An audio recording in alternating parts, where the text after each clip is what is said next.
Abonnez-vous sur votre chaîne YouTube DKR 221 et n'oubliez surtout pas de cliquer sur la cloche pour recevoir les notifications. Sénégal, bonjour.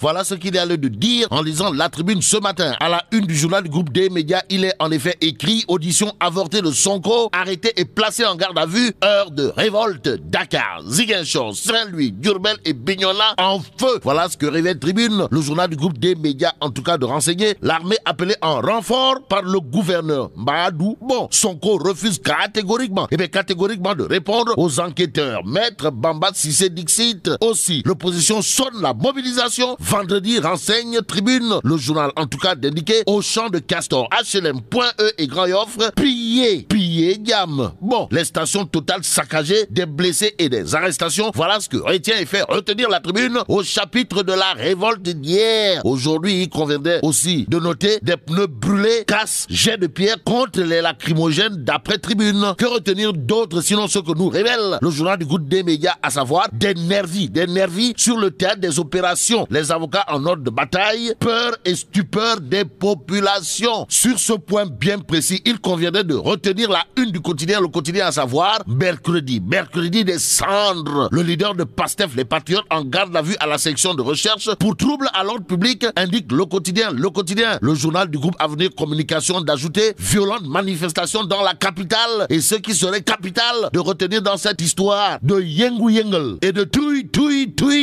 D'après le quotidien gravite autour de plusieurs faits. Comprenez, Auchan et Total paient un lourd tribut à la folie des manifestations. Aussi de gros bras armés de gourdins et entre autres Mbolde en appui aux forces de l'ordre. On est où là? Voilà en tout cas l'interrogation à la question de savoir mais où va le Sénégal pour l'instant. Le quotidien ce matin nous livre que l'opposition et la société civile veulent marcher aujourd'hui.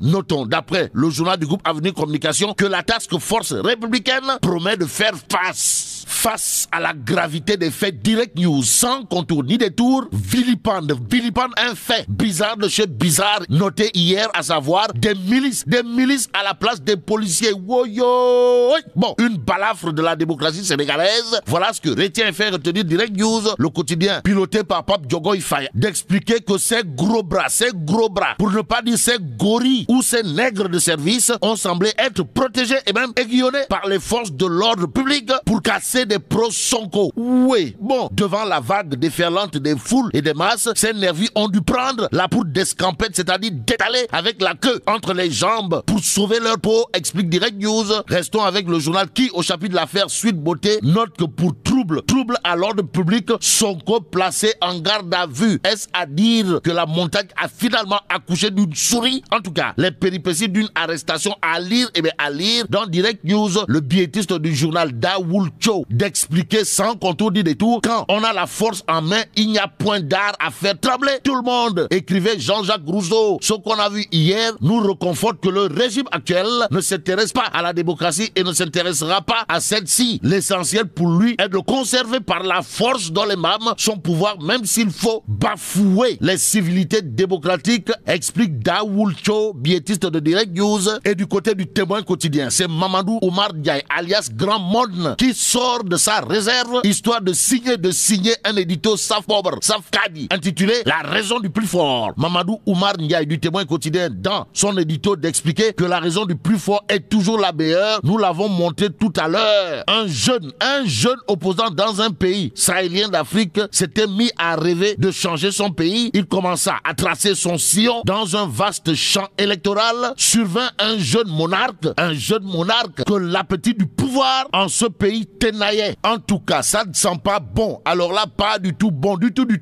au regard de l'édito signé Mamadou Oumar Ndiaye du Témoin quotidien. À la une du journal trentenaire, on peut lire Sonko en garde à vue et de trois pour Macky. Pourquoi 3 pour Macky? En tout cas, en 9 ans de pouvoir et sous les motifs les plus fallacieux, les motifs les plus nyerounyébé, l'actuel président de la République a jeté en prison ses plus sérieux opposants. Que retenir au autour de tout ce tohu-bohu, tristement illustré par du grabuge sans précédent. Sinon, ce que révèlent les Échos à la une du journal, on peut lire devant déférer à la convocation du juge Mamadou Seck, Sonko victime d'un lâche kidnapping. Il se fait enlever entre guillemets par le GIGN qui le conduit à la section de recherche où il refuse catégoriquement de parler aux enquêteurs. Tiens Sonko. Au finish, critique le journal au chapitre du trouble à l'ordre public et participation à une manifestation non autorisée, révèle que Ndeketeyo, le procureur de la République double finalement le juge à la stèle Mermoz. Aïwaï Sambo. Bon, ces violations sur Sonko, voilà le titre qui barre la une de l'évidence. Le journal en tout cas d'indiquer un préfet surexcité qui reçoit des ordres, des manifestations partout. Voilà ce qu'indique l'évidence. Et dans le journal, c'est l'honorable député Déthié Fall ou le nandité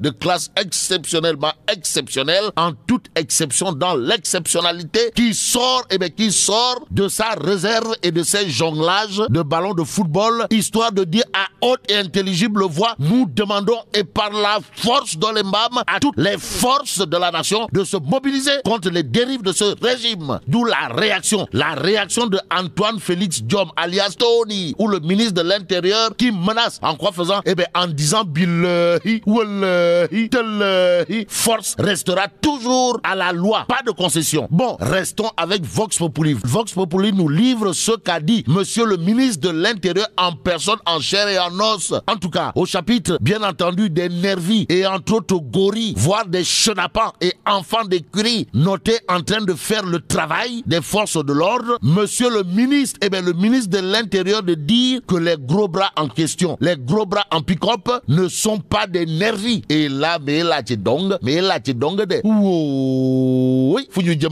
bon, vive le Sénégal.